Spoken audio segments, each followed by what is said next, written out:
Bonjour. Aujourd'hui, on va parler d'un sujet qui fascine autant qu'il inquiète, les groupes apocalyptiques. On va se baser sur un rapport très complet de la Miviludes, l'organisme français qui surveille ces phénomènes, pour essayer de comprendre les croyances, les dangers et le fonctionnement de ces mouvements qui nous annoncent la fin du monde.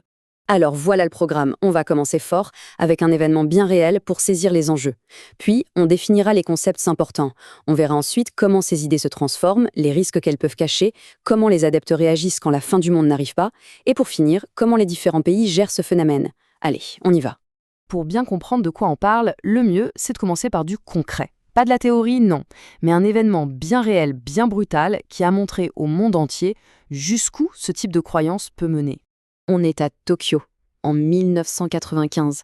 Imaginez la scène, une mégalopole immense, un matin comme les autres, l'heure de pointe, mais ce jour-là, tout va basculer dans l'horreur. L'attaque est menée par un groupe, la secte Aum Shinrikyo.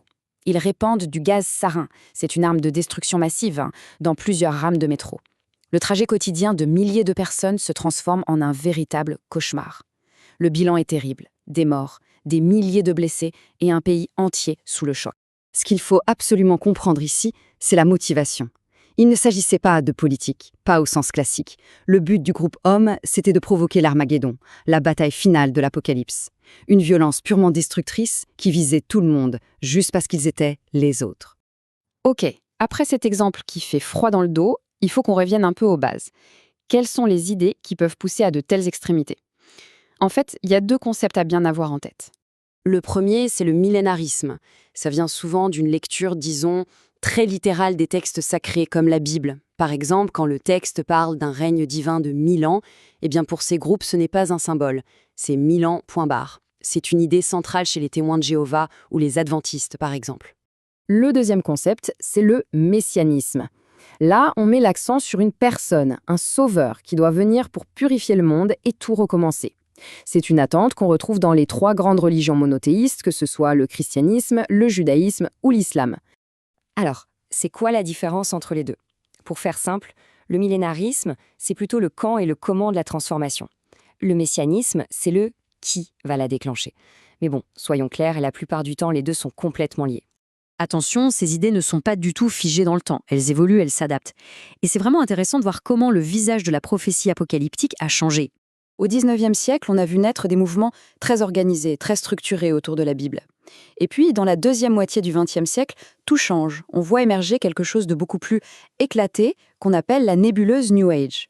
Ce qui est vraiment différent avec ce millénarisme moderne, c'est que c'est une sorte de grand mix. Ça pioche un peu partout.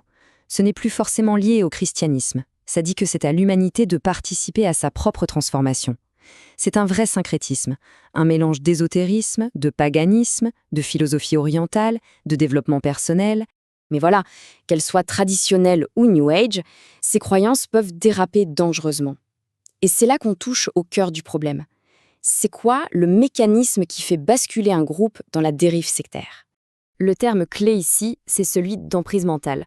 C'est un processus vraiment insidieux.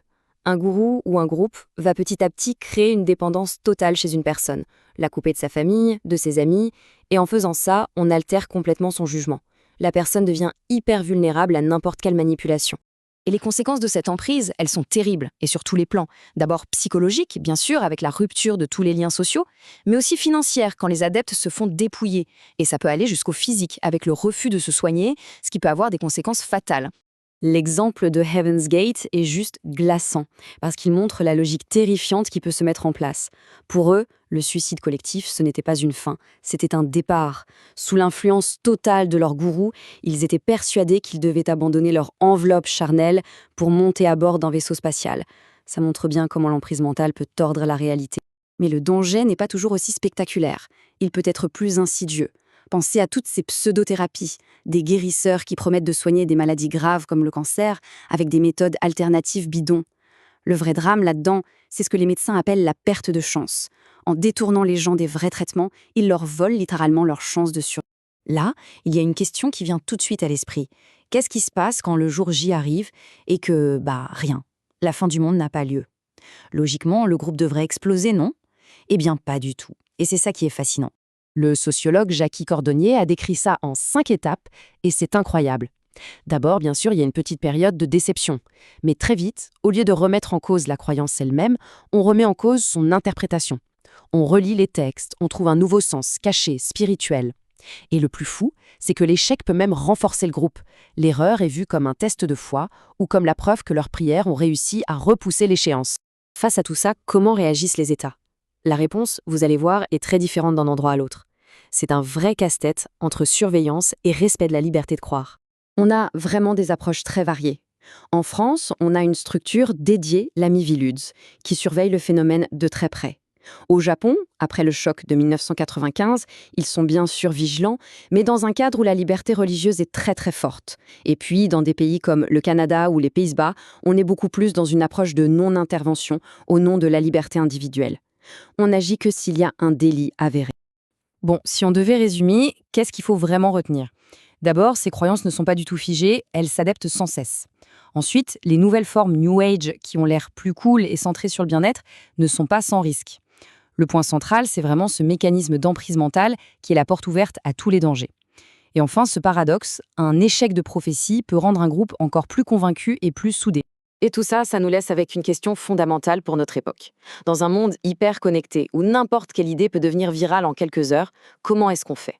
Comment une société peut-elle trouver le juste équilibre entre le respect de la liberté de croire ce qu'on veut et son devoir de protéger les plus fragiles de la manipulation? C'est sans doute l'un des plus grands défis qu'on ait à relever. Merci de nous avoir suivis.